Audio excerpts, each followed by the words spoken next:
Hello and welcome back to our weekly market recap. I'm with Rich. Hello, everyone. And I'm Knight. Let's get to it. So this past week, we saw the market up 2.5%, which brings us year to date up 3.6%, still down from the highs in February, but only down 1% from our all-time highs in the S&P, and then up from the lows in March, 49.8%. So this week overall, again, for the past 2 weeks, we've seen 1.7% rise and now a 2.5% rise. The market is continues going higher, led by tech. But ultimately, this week the two main market movers is Thursday. We saw the jobs report come in, and we also this whole week have been waiting for Congress to give us some updates on where the next round of stimulus is going to be. So, Rich, do you want to briefly talk about where Congress wound up? Yeah, so we're sort of looking at what's been happening almost every single time, which is the Democrats want more money, the Republicans want to spend less money, and we're at a bit of a standstill as the clock is ticking for their recess, which starts, I guess, Sunday night, Monday morning. I'm expecting that's something that they will continue to negotiate through the weekend. And if nothing is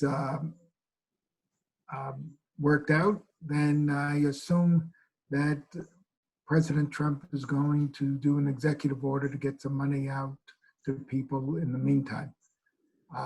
But that's just... Yeah, because they'll be on recess until September, and I think President Trump and Treasury Secretary have already come out and said that if the next round of stimulus and checks are not updated or provided, then President Trump will do an executive order and move forward. And I think that's where the market's pricing in. The market's pricing in that some sort of deal will be done.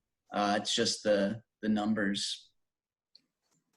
Exactly. I think that there's no doubt that something will be done. It's a matter of timing.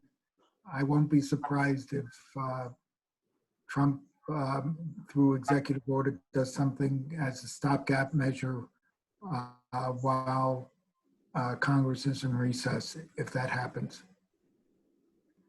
Yeah, I think so. And then the other big news were, jobs numbers for July. Kind of mixed thoughts on it. One, it's originally it's not as good as the recovery as we were initially expecting, but then considering we had extra shutdowns, the number, which added 1.8 million jobs, is actually better than the worst case scenario that some people were expecting at this point.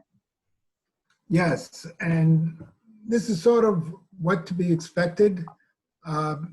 All of the evidence seems to be showing that when COVID-19 is under control and operating and is infecting at very low levels, like what we're seeing in Massachusetts and in New York at the moment, then the economic activity is increasing. And it makes perfect sense. People aren't going to want to go out, go shopping, restaurants, movies, etc., if COVID-19 is out of control, like what we're seeing in Florida, California, Texas, Arizona, Georgia. And as a result, the economic benefits or the economic activity of our country is really in line with how well or how poorly we could control over COVID-19. Yeah, and I think, one of the promising signs that we've at least seen is when economic activity is increasing, it increases at a pretty dramatic rate. And so we have seen what we've been calling up of the pumped up demand, and people, when they have the opportunity to go out to either bars or restaurants or even travel, once they have that ability to, it sounds like they really want to, and they're going back to it.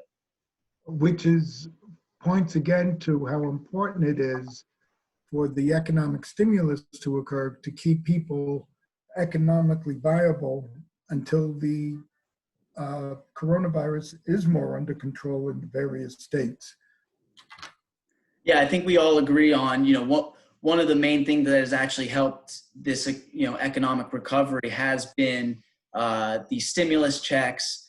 And in general, this is the first time in multiple years that we've actually seen household debt decrease. So people are actually using their stimulus checks to pay down their debt. They're using their stimulus checks and, paying, for groceries, and they're spending the money. They're not saving it, which is, good to see. And it's just in general been an interesting time. One of the numbers that came in that I think surprised most people was that, household debt during, the COVID period has actually decreased instead of increased. Yes.